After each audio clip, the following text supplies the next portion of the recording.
าคุณมากินบ้านผมก็เหยียกว่าข้าวต้มบางแห่งก็เหยียกข้าวต้มหมัดบางแห่งก็เหยียกเหนียวกล้วย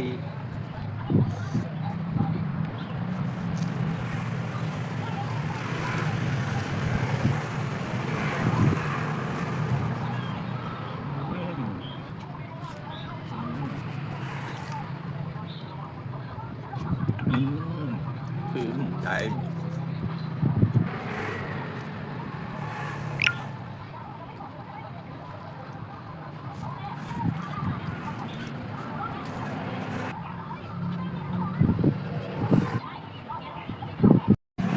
วันนี้พาคุณมากิน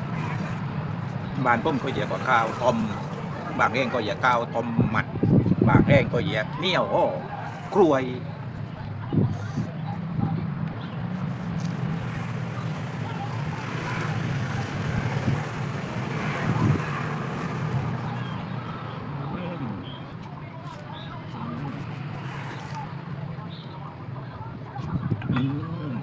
คือใจ